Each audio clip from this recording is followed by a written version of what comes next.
Anda sudah belajar dari SD, SMP, SMA, dan sekarang di perguruan tinggi.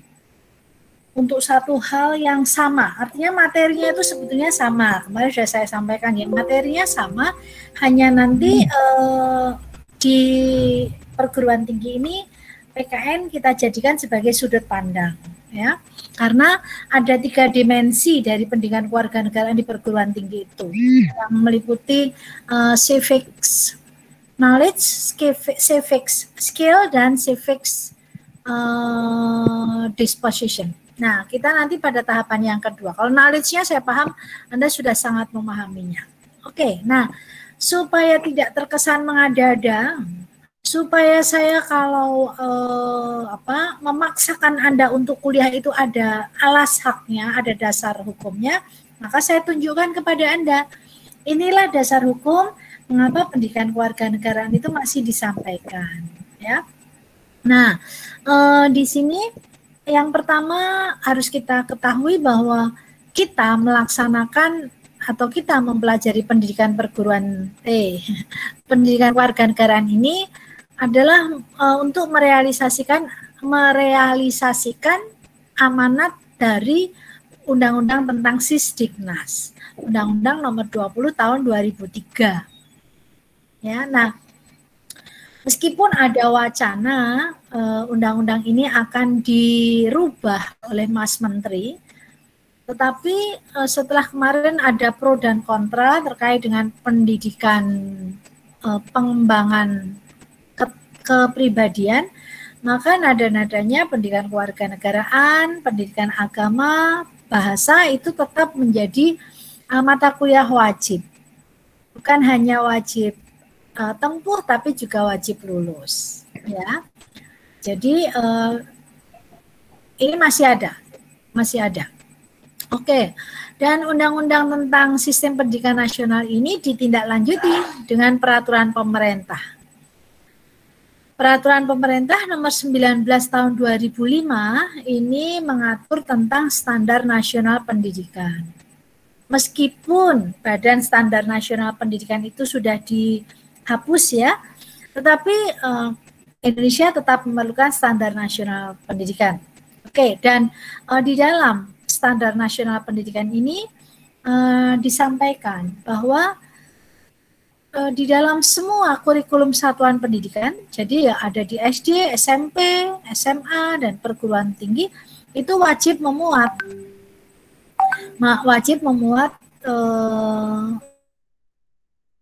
pendidikan agama, PKN, bahasa Indonesia, dan bahasa Inggris. Ya, ini merupakan basic pendidikan yang dasar untuk pengembangan kepribadian. Dan itu selanjutnya ditindaklanjuti lagi dengan keputusan Dirjen Dikti, keputusan Direktur Jenderal Pendidikan Tinggi nomor 43 garis miring Dikti garis miring keputusan garis miring tahun 2006. Ini mengatur tentang rambu-rambu kelompok mata kuliah pengembangan kepribadian.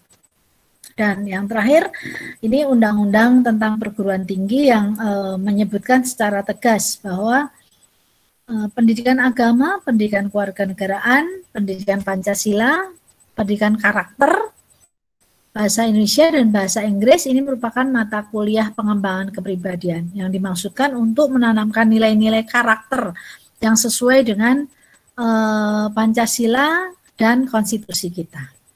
Gitu nggih. Jadi yakin ya kalau ada dasar hukumnya.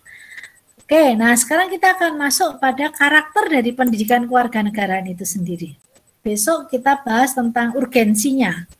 Mengapa sih harus belajar? Ya, karena bagaimanapun mata kuliah ini merupakan mata kuliah yang bertujuan menjadikan mahasiswa, menjadikan kita semuanya ini menjadi warga negara yang baik.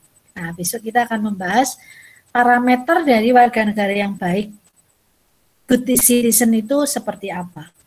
Nah, di awal perlu saya sampaikan terlebih dahulu bahwa pendidikan kewarganegaraan ini esensinya adalah belajar tentang keindonesiaan. Segala hal yang berkait dengan Indonesia. Ya, segala hal yang berkait dengan Indonesia. Meskipun substansinya sama ya, Tapi kita belajarnya ini yang kita telaah, yang kita kaji nanti terutama yang berkaitan dengan Indonesia. Nah, sering juga kalau saya sering mengatakan ini merupakan mata kuliah yang mengindonesiakan orang Indonesia. Karena meskipun kita ini orang Indonesia, tapi banyak yang tidak kita ketahui tentang Indonesia. Nah, nanti melalui pelajaran ini, melalui diskusi-diskusi, kita akan saling melengkapi. Mungkin ada teman yang mengetahui tentang Indonesia dari sudut mana lebih detail daripada kita, misalnya. Kemudian teman yang lain juga akan seperti itu. Sehingga kita akan mendapatkan pengetahuan yang komprehensif, yang menyeluruh tentang Indonesia, menjadi lebih kaya pengetahuan kita tentang Indonesia. Ya, karena selama ini kita itu banyak mengulik negara lain, misalnya yang sekarang sedang asik untuk kita bahas itu kan Afghanistan ya. Kita ikuti terus, tapi kita lupa dengan permasalahan internal kita, permasalahan Indonesia sendiri. Gitu. Nah, itu tentu tidak elok kalau seperti itu. Boleh kita mengkaji negara lain, boleh kita memahami tentang negara lain, tapi jangan negara kita sendiri kita tidak tahu. Nanti ilmu kita tentang tetangga luas, tapi ilmu rumah kita, dapur kita malah kita nggak tahu. Nah, gitu ya. Sehingga di dalam pendidikan kewarganegaraan ini nanti kita akan membahas tentang khususnya tentang Indonesia. Oke, nah nanti kita akan mengawali dengan apa toh yang kita ketahui tentang Indonesia. Nah, selama ini kalau kita berbicara tentang Indonesia itu biasanya kita akan tertarik dengan politiknya. Ya, dengan politiknya. Kita tertarik dengan demokrasinya. Kita tertarik dengan sumber daya alamnya. Kita tertarik dengan ya biasanya kalau Anda tertarik dengan masalah-masalah politiknya ya mungkin ya. Sehingga kadang-kadang pertanyaannya adalah di Indonesia itu ada oposisi nggak sih, Bu? Oposisinya kok seperti macan ompong misalnya seperti itu. Ya, nah, nanti untuk awalnya saya ingin mengawali dan mencerahkan Anda tentang Indonesia dari sudut pandang yang lain. Yang mungkin itu pada waktu kita atau Anda belajar antropologi atau sosiologi itu sudah pernah kita singgung. Pernah disinggung, maaf bukan kita, karena kita baru bertemu sekarang. Baik, nah saya ingin nanti kalau bercerita tentang Indonesia, saya ingin bercerita tentang karakter sebuah suku. Ya, saya ingin bercerita tentang karakter sebuah suku. Nah, seperti kita ketahui ya, Indonesia ini terdiri dari beragam suku, beragam budaya, beragam bahasa, beragam ya serba plural ya, serba plural. Indonesia ini heterogen. Nah, yang ingin saya ceritakan nanti adalah tentang sebuah suku yang ada di Indonesia. Suku ini bukan merupakan suku yang terbelakang, bukan, tapi dia memiliki karakter yang karakternya itu unik untuk orang Jawa. Kelihatannya Anda mayoritas Jawa ya, kelompok kelas ini. Ada yang dari Kalimantan? Ada yang dari Sumatera? Lahirnya aja. Lahirnya, numpang lahir aja ya. Saya, Bu. Dari mana? Saya dari Sumatera Barat, Bu. Oh, Sumatera Barat. Ya, hari ini kita bicara tentang Sumatera Barat. Oke. Lama tinggal di Sumatera Barat? Bu, orang tua saya ngerantau. Saya lahirnya di Bogor, Bu. Tapi keturunan Sumatera Barat. Orang tua aslinya sana semua? Iya, asli sana semua, Ibu. Dari sana semua. Pernah pulang ke Sumatera Barat? Sering, Bu. Oh, sering. Nanti orang tuamu termasuk sukses. Iya, alhamdulillah. Alhamdulillah ya. Saya nanti mau bercerita tentang karakter suku ini, ya.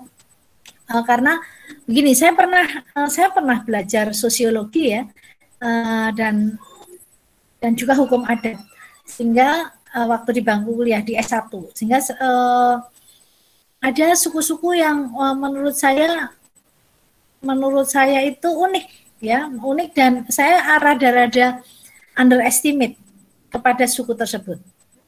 Oke ya. Nah, saya adalah orang Jawa. Saya orang Jawa.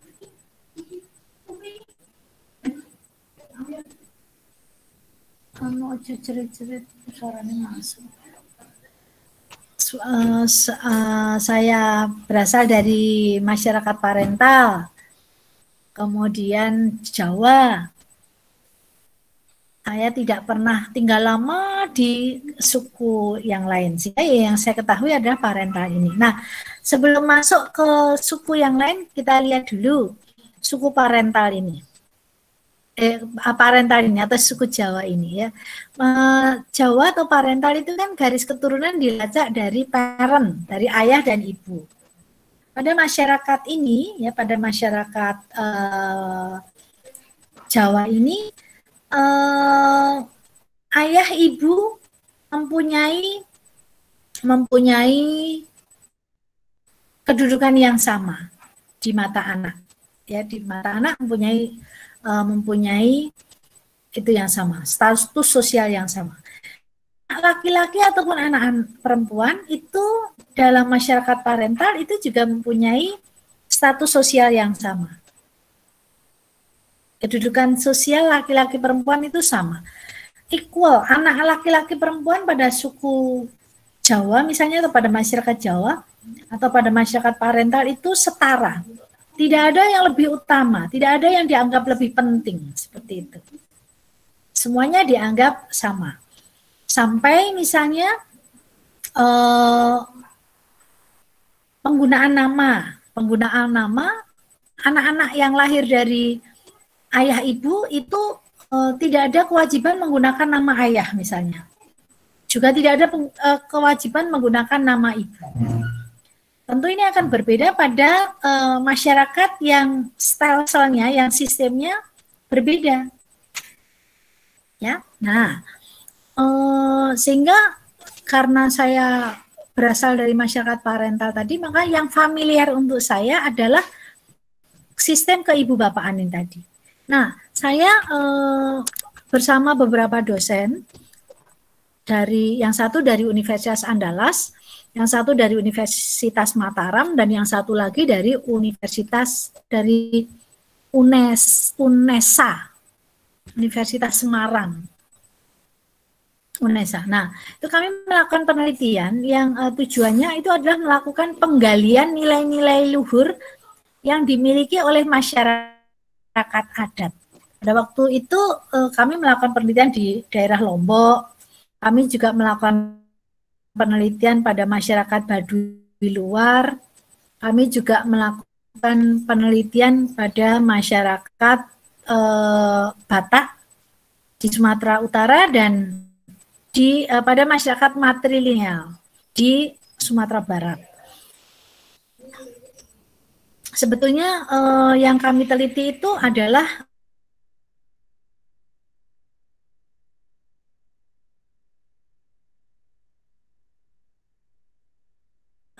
aspirasi politik mereka. Ini kami kemudian melihat bagaimana kehidupan mereka sehari-hari. Nah, yang saya ceritakan yang Batak, yang Minang dulu ya, mumpung di sini ada Teku Arayan. Mungkin nanti bisa melengkapi atau menambahkan apa yang saya simpulkan. Jadi pada waktu saya itu datang ke sana dengan berbekal sedikit pengetahuan saya tentang Minang, saya itu rada-rada underestimate gitu. Ini masyarakat aneh, kata saya seperti itu. Karena saya seperti tadi saya sampaikan parameternya, suku saya sendiri, saya orang Jawa, yang menurut saya luar biasa istimewa, luar biasa sempurna.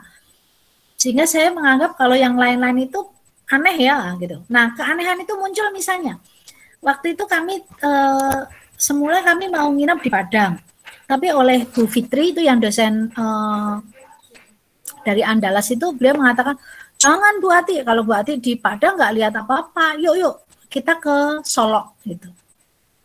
Jadi waktu itu nginepnya di Solo, kemudian di Pariaman ya, Pariaman. Nah, di Pariaman dan sempat sebentar itu di Pagaruyung yang ada istananya itu. Tapi yang lumayan lama itu di desa, di sebuah desa di Solo. Nah, pada waktu tinggal di sana itu saya sudah melihat hal-hal yang untuk sudut pandang saya itu aneh. Misalnya saya tinggal di sebuah rumah besar begitu, dan di rumah besar itu di desa ya, di desa itu saya melihat di rumah ini kok mayoritas isinya perempuan gitu. Terus kemudian kok tidak ada anak-anak di sini ya, tidak ada anak laki-laki di sini, tidak ada laki-laki di sini. Itu saya hanya berpikir, tapi saya catat semua yang saya tangkap dan saya rasa aneh itu saya catat. Jadi satu, saya melihat di rumah besar itu kebanyakan isinya perempuan. Kemudian yang kedua, tidak terlihat gelibetnya laki-laki, ayah-ayah misalnya itu kok tidak terlihat seperti itu. Terus kemudian juga dekat di ujung kampung itu ada masjid. Ada masjid. Yang saya melihat di masjid itu banyak sekali laki-laki di situ. Nah, hal-hal itu membuat catatan-catatan itu kemudian saya sampaikan kepada Bu Fitri. Bu Fitri, saya kok merasa aneh ya, kok enggak kayak seperti kalau di Jawa. Apa ya Bu Ati yang ditangkap, kata dia gitu. Di sini saya melihat mereka kalau mengatakan kamar itu kan bilik. Ada beberapa bilik dan kok yang isinya kok ibu semua. Mana bapaknya gitu. Terus kemudian mengapa saya tidak terlalu melihat banyak laki-laki bersibuk-sibuk di dalam rumah ini ya? Kan mereka mengatakan ini sebagai rumah besar. Yang setelah saya baca, oh itu maksudnya rumah gadang. Rumah gadang. Nah, terus kemudian saya mendapatkan informasi selanjutnya bahwa Bu, yang kita datangi ini adalah masyarakat satu desa yang pendidikan mereka tidak rendah, tapi adatnya masih lumayan kental. Nah, pada masyarakat yang lumayan kental inilah, maka saya menemukan adat Minang yang asli. Misalnya, terjawab, mengapa bilik di sana jumlahnya dihuni oleh perempuan-perempuan? Diperoleh jawaban bahwa ternyata bilik atau kamar di sebuah rumah besar itu memang sesuai dengan jumlah anak perempuan di situ. Jadi pada masyarakat Minang, saya awali dulu, itu garis keturunan dilacak dari ibu. Ibu. Jadi namanya juga matrilineal. Garis keturunan dilacak dari satu garis, yaitu ibu. Ayah pada masyarakat Minang, sekali lagi ini yang masih asli ya, mereka tidak tinggal di kota, karena pada waktu saya di Padang, apa yang saya peroleh ini ternyata mereka sudah mulai melakukan inovasi-inovasi, mulai melakukan perubahan-perubahan. Nah, pada masyarakat asli, matrilineal ini garis keturunan dilacak dari satu pihak, yaitu ibu. Dan ini berdampak antara lain adalah anak itu melanjutkan garis keturunan ibunya. Ini berdampak pada penggunaan nama suku ibunya pada nama anaknya. Betul nggak ya ini nanti Arayan? Panggilanmu siapa? Aku Arayan. Ayan, Bu. Ayan ya. Nanti ditambahin ya sambil melengkapi. Jadi di sana kan ada banyak suku. Kamu tahu nggak suku-suku di Minang? Ayan. Tahu tapi beberapa. Ya. Koto, Piliang, Mandai. Pandai atau Handai? Mandai, Bu. Mandai. Iya. Jamba. Iya, Jamba. Terus? Apa? Beberapa doang saya tahunya, Oh, Bu. berapa? Oke, ya. Saya juga tahunya hanya beberapa. Nah, nama itu kan melekat pada nama ya. Nama itu melekat pada nama.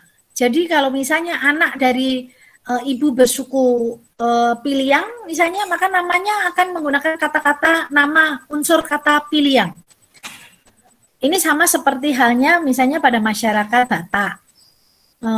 Pada masyarakat Batak, maka marga ayah ya itu melekat pada nama anak. Sehingga misalnya Halimah Hasibuan, Dikran Hasibuan, Ucok Harahap, misalnya seperti itu ya. Nah, ini nama ibu yang melekat. Nah, ini berbeda dengan saya parental Jawa. Pada saya nggak ada kewajiban mencantumkan nama ayah, tidak ada dan tidak diharuskan. Kalaupun misalnya ada orang tua yang mencantumkan namanya dalam nama anak itu ya lebih sebagai tanda saja. Jadi misalnya nama bapaknya Heri, nama ibunya Wiwi. Nah, ada unsur Herwi. Nama bapaknya Zuhrofik, nama ibunya Uswatun. Nah, kemudian ada Zuhrufi misalnya itu. Tapi itu bukan keharusan. Ini berbeda pada suku Minang. Nama ibu itu melekat sebagai penanda bahwa dia itu melanjutkan garis keturunan ibunya. Oke, itu untuk saya itu nggak masalah. Kemudian lebih lanjut lagi, saya mendapatkan informasi juga tentang suku Minang ini. Tapi itu tadi sempat membuat ya gitu ya. Nah, terus kemudian tadi kamar di suku Minang tadi, pada masyarakat Minang di Solok yang saya kunjungi tadi, kamarnya terbatas. Nah, waktu saya tanya lah siapa yang tinggal di situ? Ibunya, istri maksudnya. Lah bapaknya di mana? Nah, bapaknya itu datangnya hanya saat-saat tertentu. Artinya aktivitas hari-hari dia itu ada di rumah ibunya, ibu kandungnya. Kok bisa? Saya bertanya begitu. Nah, diperoleh informasi, saya mendapatkan informasi bahwa pada masyarakat Minang yang asli itu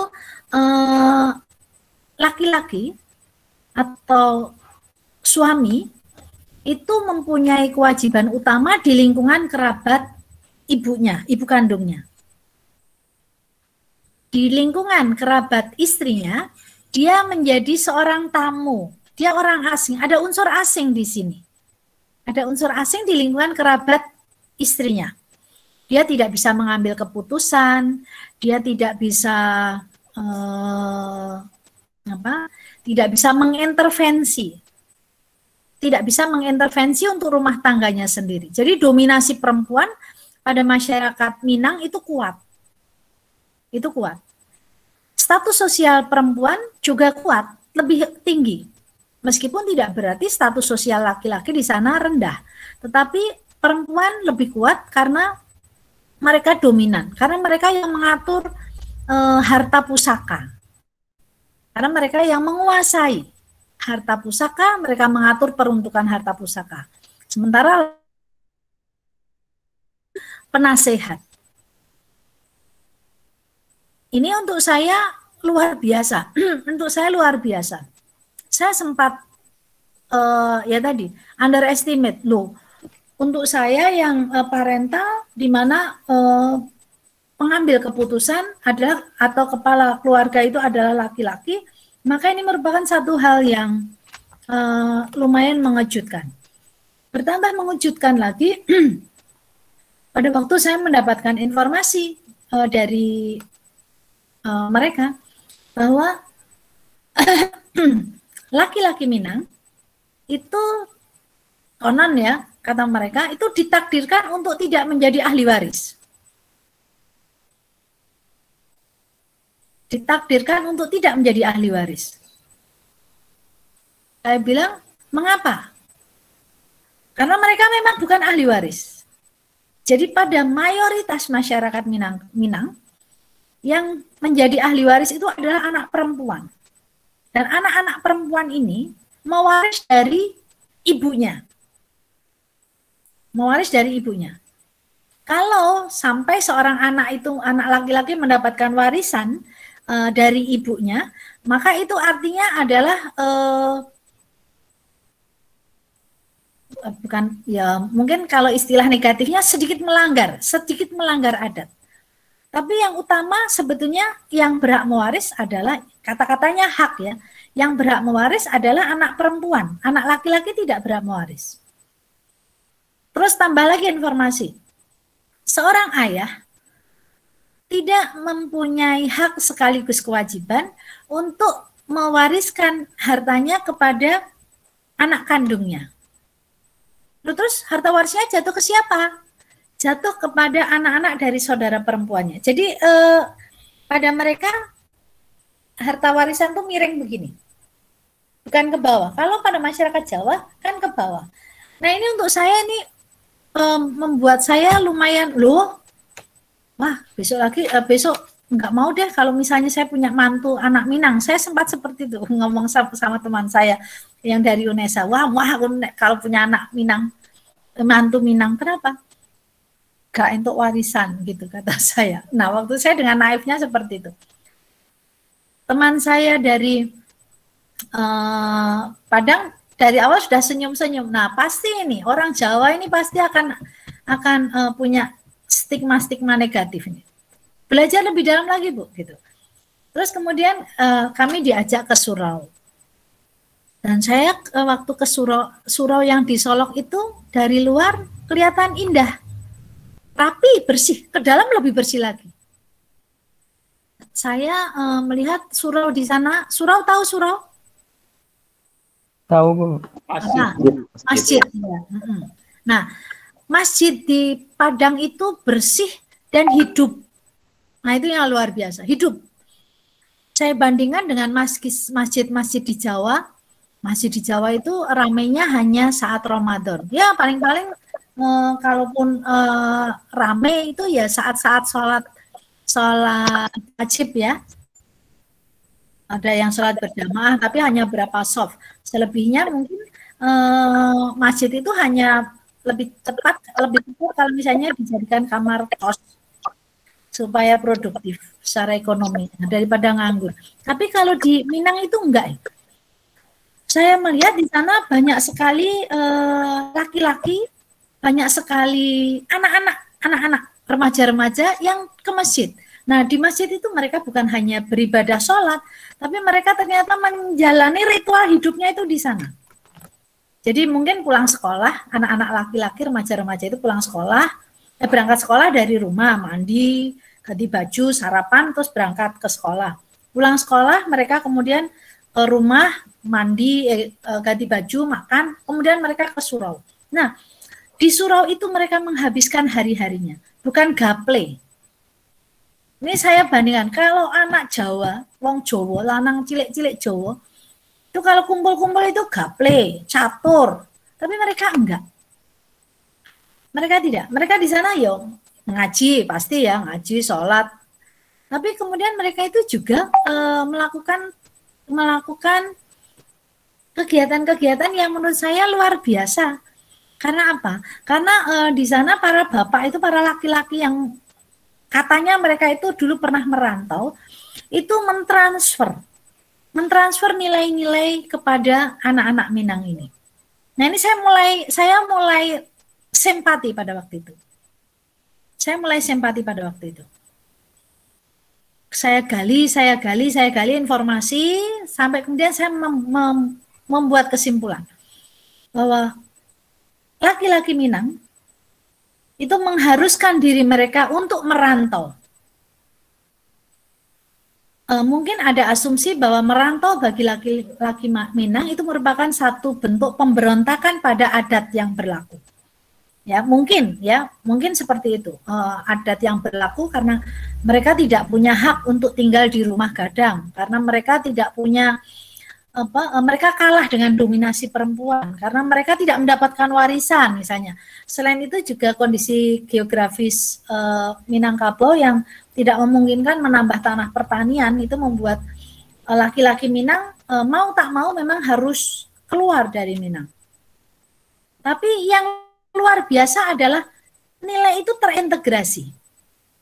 Saya nggak tahu apakah ini juga sudah mengintegrasi pada Ayan. Tapi bahwa laki-laki Minang itu mindsetnya mereka harus merantau. Mereka harus keluar dari kampung halaman. Dan itu terbentuk sejak anak-anak itu remaja. Ini yang membuat saya tadi, yang semua saya underestimate, saya nganggap itu suwopo gitu. Setelah mendapatkan nilai ini membuat saya menjadi ingin tahu lebih dalam lagi. Nah, saya mendapatkan satu nilai luar biasa, bahwa laki-laki Minang itu ternyata semangat untuk berjuangnya itu luar biasa. Mereka ini heroik sekali. Jadi bahkan seorang anak kecil pun, seorang anak remaja Minang pun itu sudah tertanam di kepalanya bahwa mereka suatu saat akan merantau. Saya tanya, besok iseng aja saya dan bertanya saya, karena saya orang awam, saya tanya, besok merantau? Saya tanya ya seperti itu.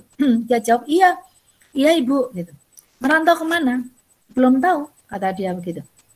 Belum tahu, tapi saya pasti akan keluar. Intinya, saya pasti akan keluar dari kampung halaman. Bodoh, tetap tinggal bodoh. Kalau saya tetap di kampung, tetap tinggal miskin kalau saya tinggal di kampung. Mereka mengatakan begitu. Nah, sehingga dari berbagai, dari hasil wawancara saya kepada masyarakat itu, saya menarik satu simpulan bahwa anak-anak Minang memang dari kecil itu mereka siap untuk fight. Dan selama ini yang juga dari hasil wawancara diperoleh informasi bahwa anak-anak Minang, orang-orang Minang itu survive di perantauan. Mereka tidak akan pulang kalau belum sukses. Sehingga tadi saya tanya ayah ibu sering pulang? Jawabnya sering, berarti sukses ya gitu. Karena bagi orang Minang, begitu mereka keluar dari kampung halamannya, dihantar orang tuanya, keluar dari pintu pagar, mereka tidak akan balik kalau mereka tidak sukses.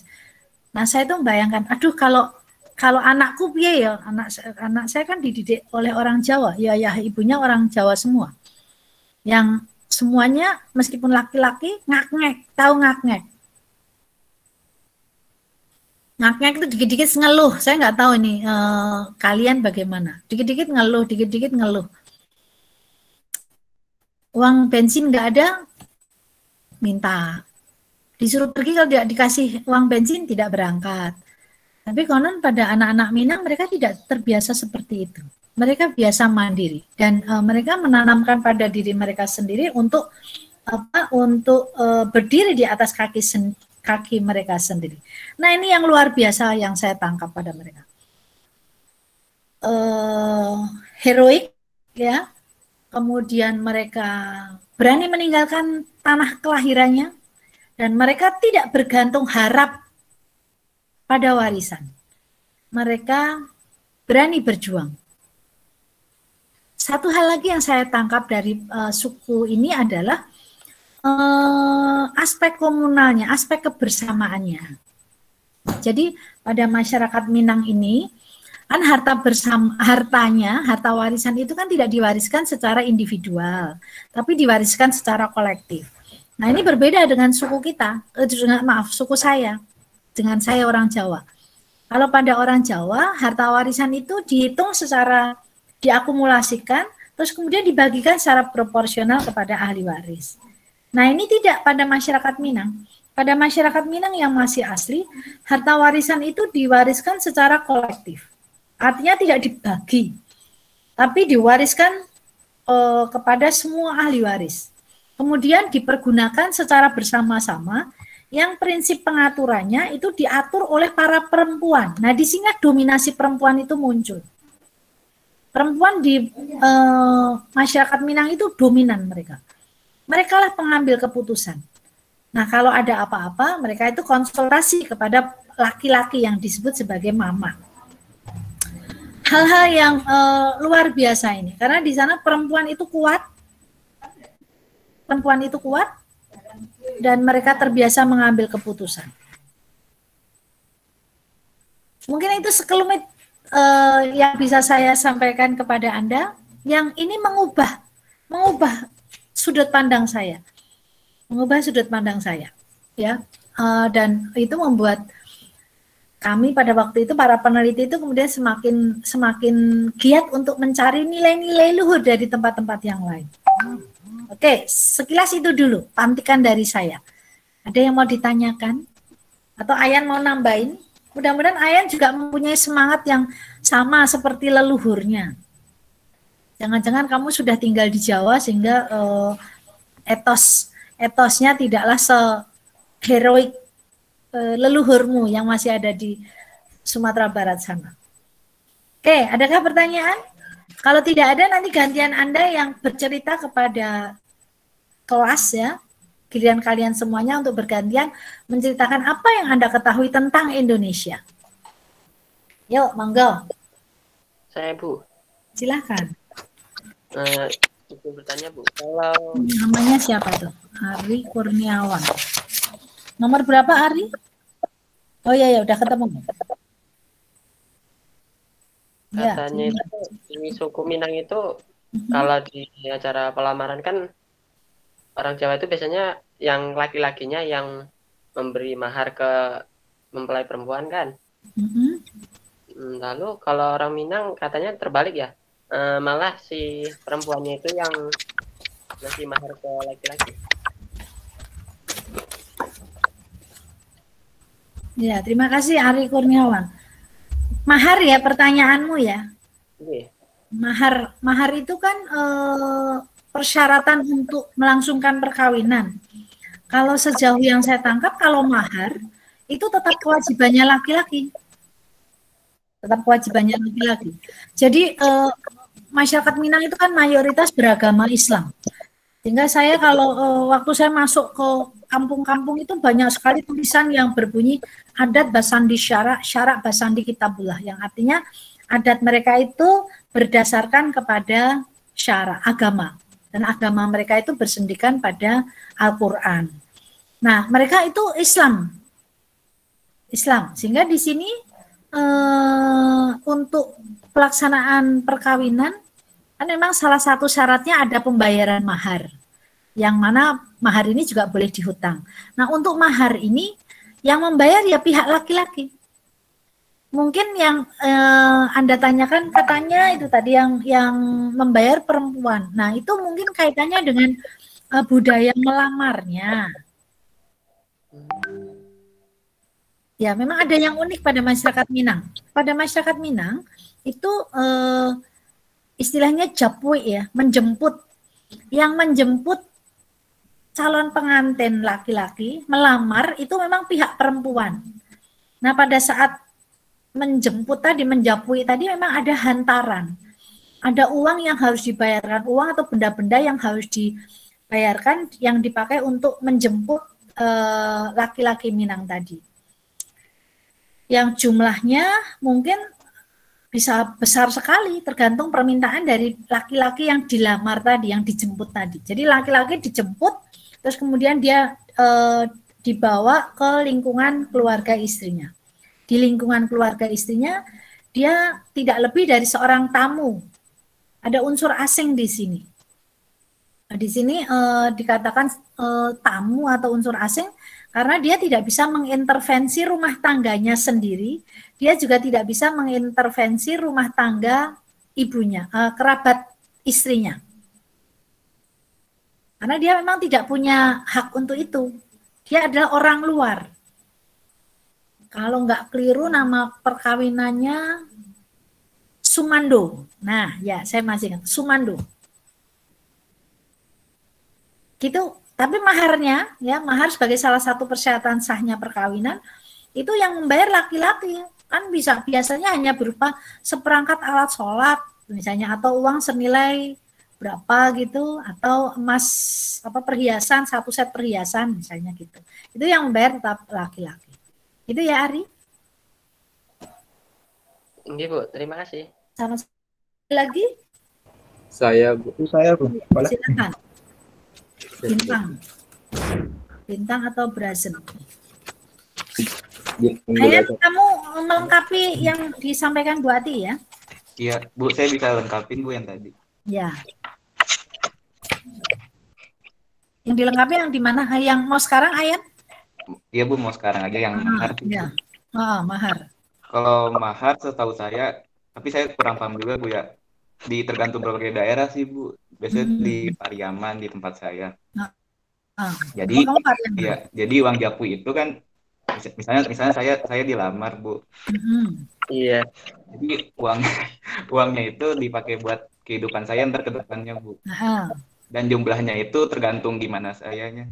Misalnya Iya. kalau alhamdulillah misalnya kalau saya sukses nominalnya itu bisa gede juga Bu Iya. sampai Hmm. itu sih Bu yang saya tambahin. Iya. Kalau mahar kan tetap yang membayar laki-laki toh? Iya. Iya. Iya, ya sama. Prinsipnya sama ya seperti yang tadi disampaikan Bu Ati. Oke. Berikutnya siapa nih? Brazen. Silakan Brazen. Assalamualaikum Bu. Waalaikumsalam. Saya ingin bertanya yang untuk yang Minang, misal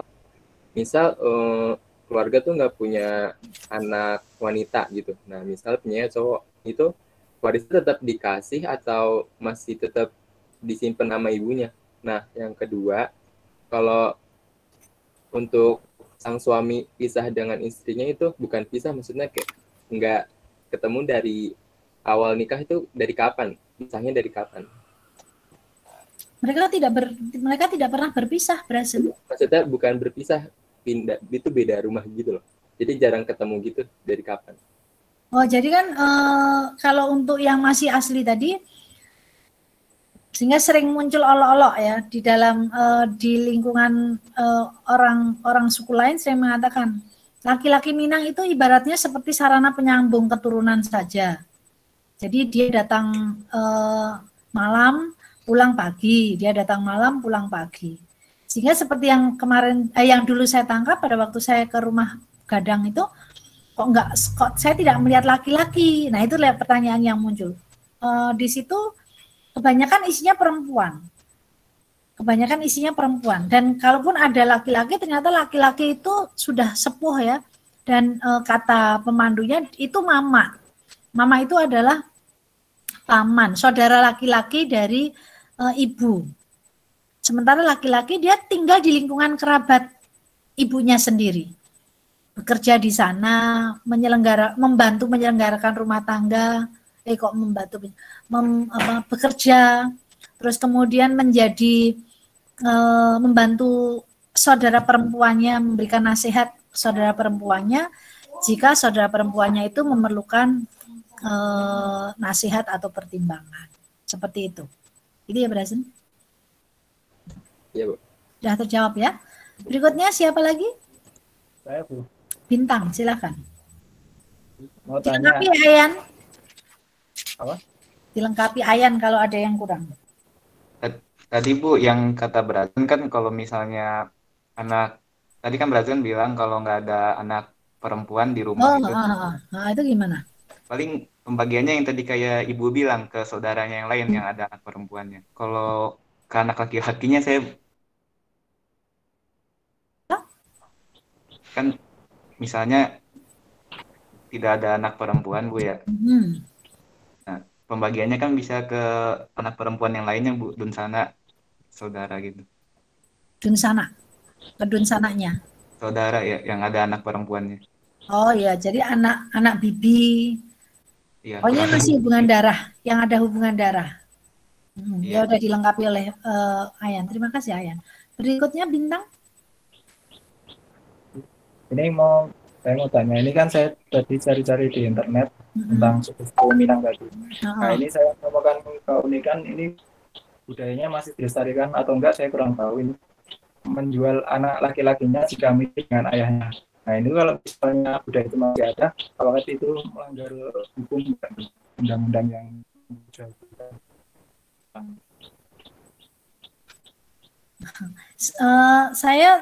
saya belum pernah membaca itu ada budaya atau adat menjual anak itu saya tidak tahu itu malahan. Itu di daerah mana Bintang? Saya ini cari di Google ya keunikan budaya Minang gitu. Pengertian dijual dalam arti secara fisik digantikan dengan uang atau hanya dalam tanda kutip karena mirip dengan yang jual gara-gara mirip sama ayahnya terus dijual, terus itu benar-benar diganti sama uang, sejumlah uang kepada orang tua anak laki-laki sesuai kesepakatan kedua belah pihak. Terus si anak tadi diapain? Terus dirawat, ya kan dibeli terus ya dirawat sama yang beli gitu. Oh, mungkin maksudnya seperti diadopsi gitu apa ya? Enggak tahu, tapi saya minta maaf di sini saya malah tidak tahu ada adat seperti itu. Oh, cuma tanya itu budayanya itu ada apa enggak itu. Ya, saya tidak tahu itu. Kalau ada adat menjual anak, tapi kalau misalnya itu seperti simbol-simbol, karena masyarakat adat itu kan kaya dengan simbol ya, kaya dengan lambang. Itu mungkin itu pengertian menjualnya itu juga menjual dalam tanda kutip, ya, karena misalnya nah sekarang saya melihatnya pada suku Jawa, pada masyarakat Jawa itu ada apa ya, ada kegiatan yang bersifat tradisional yang syarat dengan simbol juga. Jadi misalnya ada sebagian masyarakat Jawa di desa-desa misalnya itu untuk penegasan kehendak, untuk memastikan bahwa saya mau membeli misalnya, maka dia mempunyai kewajiban untuk memberikan tanda jadi. Nah, tanda jadi ini tidak sama dengan kalau kita mengatakan DP atau DP, uang muka. Karena tanda jadi ini merupakan simbol. Jadi dia menyerahkan sejumlah uang atau sebentuk benda berharga yang dimaksudkan sebagai tanda jadi, simbol tanda jadi, simbol penegasan kehendak.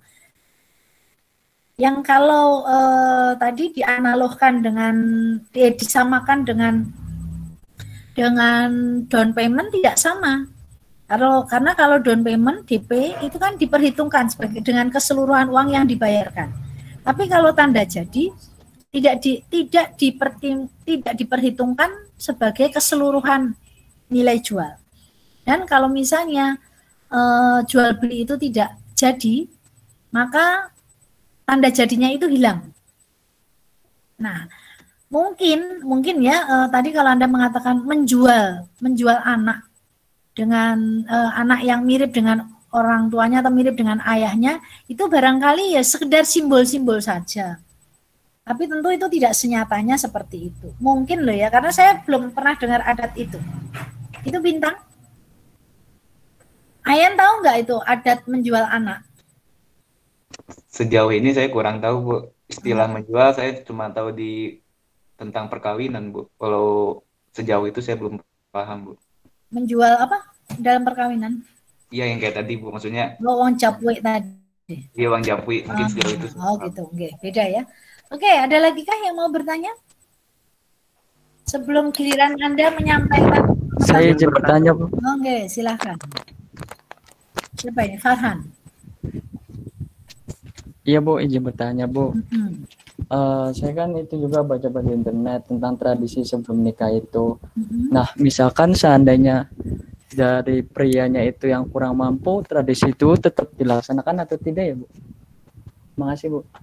Terima kasih, Farhan Prasetyo. Kalau pihak laki-lakinya, kan pihak laki-laki dijemput. Dia dibeli dalam tanda kutip, ya kan Ayan? Dia dibeli. Kalau seperti pada masyarakat Batak, ada dibeli. Mengapa dibeli? Karena dia dikeluarkan. Kalau perempuan Batak, dia dibeli dengan jujur, uang jujur. Jadi dia dikeluarkan dari kerabatnya, masuk ke dalam kerabat suaminya. Dia nggak dapat lagi warisan dari ayahnya. Dia putus hubungan keperdataan dengan kok ayahnya, kok suaminya, tapi dengan ayahnya putus hubungan keperdataan dengan ayahnya. Itu pada masyarakat Batak. Nah, pada masyarakat Minangkabau yang dibeli itu laki-laki. Dibeli, makna dari dibeli itu adalah kalau tadi secara berseloroh dikatakan dia itu sarana penyambung keturunan. Jadi dia itu ada juga yang berseloroh menginjam jago. Dia itu hanya sarana penyambung keturunan saja. Karena apa? Karena dialah istrinya hamil. Karena dialah anak-anaknya lahir. tapi dia tidak punya hak, kalau bahasa hukum itu hak alimentasi.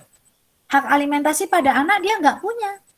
Karena apa? Karena anak-anak yang lain itu masuk ke dalam kerabat ibunya. Ibunya yang mengasuh, ibunya yang mendidik, dan sebagainya. Ayah, kalaupun dia itu menjalankan fungsinya sebagai seorang ayah, mendidik dan sebagainya, tapi masih ada campur tangan, ada intervensi dari mama di sini. Gitu ya. Nah, sekarang kembali lagi dibeli tadi. Jadi laki-laki itu dibeli. Laki-laki Minang itu dibeli dengan simbol uang japui tadi. Yang nilainya, besarannya itu tergantung permintaan si laki-laki. Kalau misalnya laki-laki itu berasal dari keluarga yang biasa-biasa saja, dia boleh kok minta tinggi, boleh, suka-suka gitu. Nanti tinggal perempuannya nawar, mau atau enggak gitu. Nanti Ayan minta dijapui yang tinggi ya, Ayan? Iya Bu, mau banget Bu. Nah, gitu. Nah, tergantung maunya si laki-laki. Nah, sekarang yang jadi masalah adalah kira-kira perempuannya bisa nggak membeli? Nah, kan yang jadi masalah itu. Mau atau tidak? Mampu atau tidak? Jadi kadang-kadang memang laki-laki itu tidak berasal dari keluarga yang berada misalnya. Tapi dia pinter loh. Naluri bisnisnya jalan loh. Dan dia di perantauan berpotensi sukses loh. Wah, itu mahal. Uang japuinya tinggi tuh dan laku keras tuh kayaknya. Gitu. Nah, nanti tinggal si kerabat perempuannya mau atau tidak. Nah, biasanya kerabat perempuan itu konon kabar informasi dari narasumber saya. Mereka akan berembuk. Membahas mampu nggak kita membayar uang japui tadi. Nah, kalau dari uang yang ada tidak mencukupi, sementara mereka khawatir anak perempuan itu kemudian menjadi tidak menikah, ya, atau kalau di sana disebut dengan istilah gadis gadang tidak berlaki. Gadis gadang itu tidak bersuami. Nah, daripada itu kan jadi aib untuk keluarga besar. Nah, daripada terjadi seperti itu, maka bukan tidak mungkin harta pusaka itu digadaikan. Harta pusaka itu yang tadi saya sampaikan, itu merupakan harta warisan yang diwariskan secara kolektif. Dan kemudian harta warisan yang diwariskan secara kolektif itu kan dipakai untuk membiayai rumah tangga semua. Semua anak, semua elemen keluarga. Keluarga rumah gadang tadi. Dan harta warisan ini tidak bakal dijual, tidak bakal digadaikan, kecuali, nah, salah satu pengecualiannya ada jika ada kemungkinan terjadi gadis gadang tidak berlaki karena tidak mampu membayar uang japui. Nah, kalau tidak mampu membayar uang japui, maka ya terpaksalah harta pusaka itu digadaikan. Tapi nilai yang terkandung di balik peristiwa ini adalah masalah seorang anak, ya, masalahnya menjadi masalah keluarga inti saja. Tetapi itu menjadi masalah keluarga besar. Nah, ini yang luar biasa. Menjadi masalah keluarga besar. Termasuk membahas tentang pendidikan anak, membahas tentang perkawinan seorang anak, itu menjadi tanggung jawab bersama. Itu menjadi